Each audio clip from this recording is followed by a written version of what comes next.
Welcome to Inclusion Revolution. This week we're very pleased to have a guest from Reachability Association, the Senior Education Coordinator, Natasha Chestnut. Now Natasha comes to us to talk about the issue of social isolation.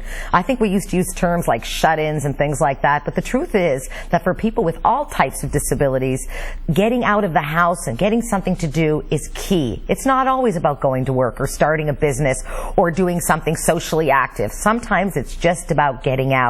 And why I'm so pleased that Natasha could join us today is because she brings a number of perspectives to the table. First of all, in her role at Reachability, I know she has a tremendous exposure to clients with disabilities, diverse disabilities, who have been literally shut into their homes and haven't been coming out. Often they look like deers in the headlights, you know, when they first arrive at Reachability, I know.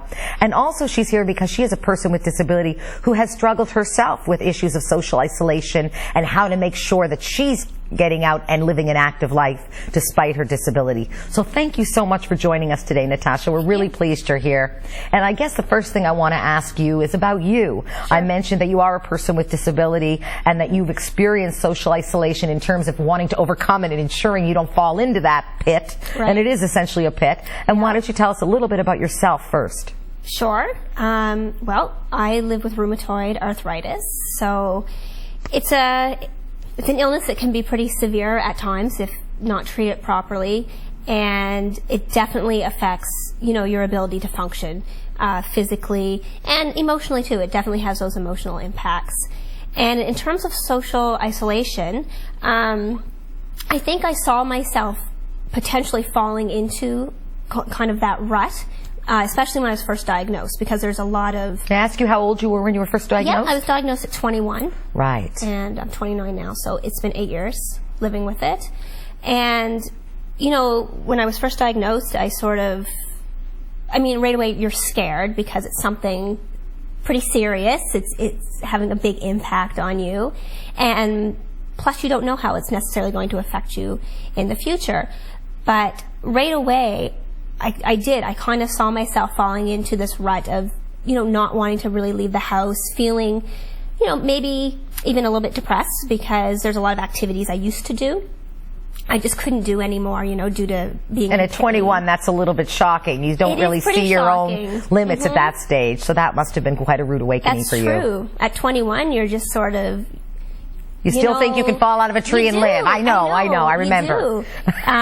Yeah, you think that you're still, you know, really sort of... Superhero. Yeah, that you're just going to bounce back. And then what I started to find out was I don't bounce back. That's not an option. So I guess what I had to do, and this is probably the most important thing for me, and it was, first of all, reaching out to my supports. So doctors are a huge support because who knows more about the actual illness than maybe the doctor. But in terms of the outside of the illness, like activities and, you know, just that life satisfaction and being happy, I had to reevaluate everything. I had to take a realistic look at my life, the things I could do and the things I couldn't do. And as hard as that was to accept, there were things I couldn't do. So I had to change my focus. And I think a lot of it does come down to your attitude. And it meant putting all of my energy and focus into the things I could still do. So I'll give you an example. Movies. I could still, you know, enjoy movies, go to movies with friends, you know, go out for dinner, something like that. I could still do those things, and I started doing more of those things. I had to change my whole focus in terms of career. That's what kind of led me into the field of psychology, which then led into working with people with disabilities, which, to be honest, when I was younger, before the age of 21, I'm not sure that's something I considered. So seeing yourself as a person with disability clearly is one of the influences, as it would be with anybody, I know it was for me as well, yeah, to really look at disability services and what you might be able to contribute now that you understand some of those stigmas and those barriers and some of the realities. I have to ask you one thing that I'm really curious about, and that is, how did people around you respond as this young 21-year-old who's telling people, I can't go tobogganing, or I'm not going skiing at Wentworth this year, or whatever it might be? I have to ask you, what was the response of the people around you? Because I've always believed that was key to success in overcoming social isolation, if you do have that so-called support system. Right. That's a really good point. So, first of all, my disability would be, to most people, would be invisible. So as long as I'm on like my treatment and I'm doing well, I tend to function fairly well, but I still have those limitations. But people meeting me, and even people who have known me for a long time, they forget. They look at me and they're like, she seems fine. So they forget that there are really small tasks and little things that are really painful. Can you give me an example, not to drain it? I'll give you a perfect example. Okay, because I think people are like going, well, what does she mean? Yes, I'll give you a perfect example, and it's not even necessarily an activity. But years ago, I was living with a very close friend, and she's an amazing friend and has been very supportive. And I remember one night we went in her car, we went to get groceries. So we're on our way back. We parked the car.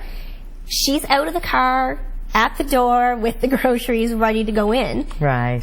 I'm still in the car. So I'm very sore that day. So I'm still getting the seatbelt off, getting the door open, getting out, walking. And when I met up with her, she just kind of looked at me and she's like, oh, why are you so slow?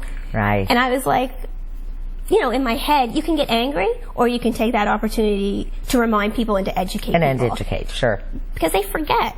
They forget. Especially with invisible disability. You're young, you look good. What's the problem? Isn't that what they always say to people when you don't see it? Like, what's the deal? So I've used that example too with my clients of how even the people who really love you and support you and are trying to understand, they just forget because you seem fine, and they forget that, oh, maybe that's painful to do those little things.